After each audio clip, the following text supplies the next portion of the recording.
guys, this is going to be a quick video. Just got the bike back, as you can see, right back there in the bed of the truck, driving home right now. Just a quick update on what they found, what all entailed with it, and some stuff going forward. So first things first, yes, I got the bike back. There are no more codes. It is running great. So what happened is I had to leave the bike overnight, and they only allotted a little bit of time for them to just clear that original 5 slow blinks code, which in the manual states is an error of the power valve. It's a very generic error. There's a whole lot of things the manual states could be wrong. So, but it only did it at idle, as you've seen in my previous video if you've seen it. So took it in, they cleared that code, but then when he started it, it didn't start very well. It was having trouble idling. I don't think that the guy had the high idle little button, yellow little knob on the bottom of the throttle body. I don't think he had that pressed in, which allows the idle to increase. But anyways, because I could hear him trying to start it in the back of the shop. So he did get it to fire, but it would kind of putter out when it tried to idle, and the bike was cold. So it threw a code, a new one. This was a crankcase positioning code. I've never heard of that on the 2-strokes. I didn't think they had it, but they said they needed more time to diagnose it, so I left it overnight. So they called me this morning, everything's good to go. Just got done picking up the bike and went over it with the tech. So he showed me where it is. I can show you guys a little video of it. Maybe after this I'll fire it up and show you guys exactly where that sensor is. But it goes into a blue connection, kind of runs right along by the stator wiring. Just future reference if anyone ever needs to know where that sensor is located. I mean, I don't know exactly where it is in the engine itself, but that's where the wiring goes in, kind of right there by the stator wiring, and it connects into a blue connection. So he said he took that connection out and he went through all the other connections. He cleaned them. He went ahead and put a dielectric grease around each one just to help keep any outside debris clean away from it, and tried to clear it, and it worked. Because before, when he would try to clear it, it wouldn't go away. He said what might have happened is just from it starting and dying so often, or maybe from starting it so much the battery got weak, because KTMs and other bikes, they can be really finicky if your voltage gets too low. So he's like, that's a possibility. So I don't know. They're really not sure either, but they know that they got it all straightened out and working.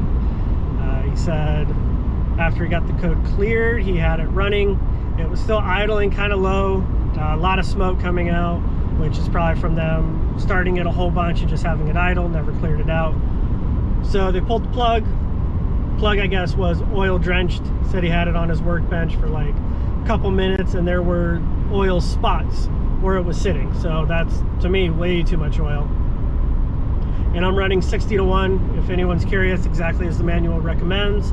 I've been running, I think some of the fuel I had in there was Maxima K2, or mostly now it's been Motul 710. Either one has a pretty low flash point. I'll probably stick with the 710 since it is an injection okay, or injection rated oil.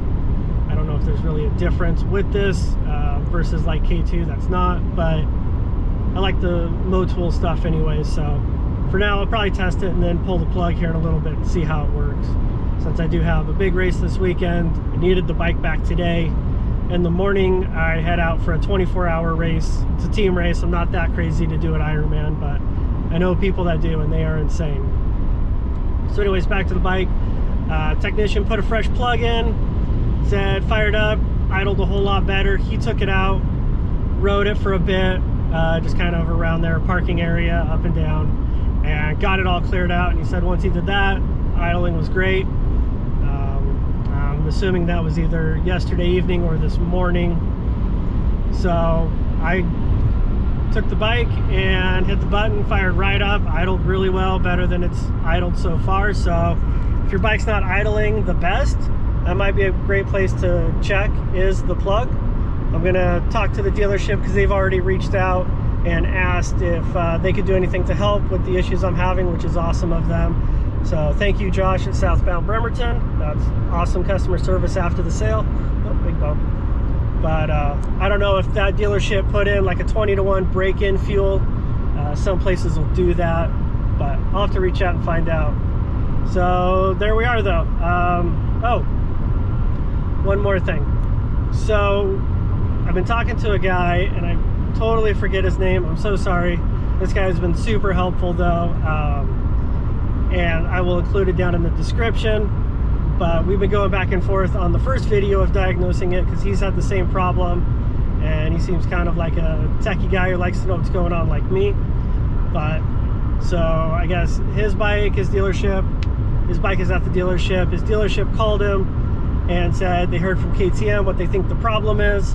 And apparently if the bike is running and you hit that start button, let's say you're going for the kill but you accidentally hit the start button, it will throw that power valve code. Morgan at Highland Cycles, the same guy I've been working with for a couple days, I guess talked to Morgan earlier today and let him know as well. I didn't have a chance to test that because the dealership wasn't going to be able to get it back in and clear it if that indeed was what was going on. So I didn't want to chance it, but that is what KTM is saying the issue is. So if you have one of these bikes and you accidentally hit the start button while it was running instead of the kill, and then you started seeing that 5 slow blinking lights, that could be what happened. And I didn't really think anything of it, but looking back, the morning I did have the problem, I had the bike idling, warming up for a couple minutes, and I went to shut it off and I accidentally hit the start button. So it very well could have been that is what did it. Could be a coincidence, it could not be, but sounds like that is the culprit. So hey, if it happened to you and you think, oh yeah, I did hit the start instead of the kill and now I have the 5 long blinks, comment below, let me know, because it'd be really cool if we could all track everything that's going on and just have some kind of history of everything. So other people that are having these issues, they know where to look as well. I appreciate all the questions and help that people have been trying to give on the first video. This is just kind of a follow-up to it. So I am hoping to have a way to clear these simple codes yourself. I've got some ideas in mind and some parts ordered. I'm going to be testing that next week after this race. So if it looks like everything, what I'm thinking will work, then I'll go ahead and trip that code myself and then test and see if I can clear it. Some of these hard codes though, like that crankcase position code, I don't think that's something that a basic user would be able to clear on their own. I think that requires the KTM system to do it, but I don't know. I really don't want to test that, but that's where we're at. Again, thank you to everyone for all the help and all the comments. Thanks for checking it out, and hoping to have more content on the bike and everything here in the future.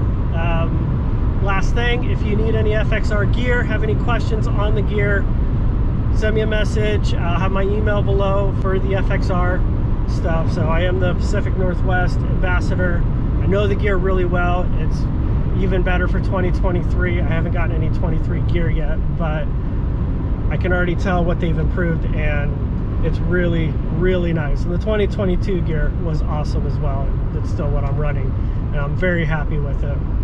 So send me a message with questions. If you need a discount code, let me know. It'll work on the FXR website for all the riding gear, helmets, the factory ride goggles, which are amazing, by the way. So that's all I got. Yeah, so hopefully I'll know after I thrash on this bike at the 24-hour race if everything's good to go and working well. Okay, so I forgot to do this video before I loaded the bike, so it kind of sucks, but you can see here that yellow wire, that's your stator. That blue and green, that's supposed to be the crankcase sensor. And it runs, can't really see here. It should run with all that wiring up into here. It'll be a blue connection. So that is where it is.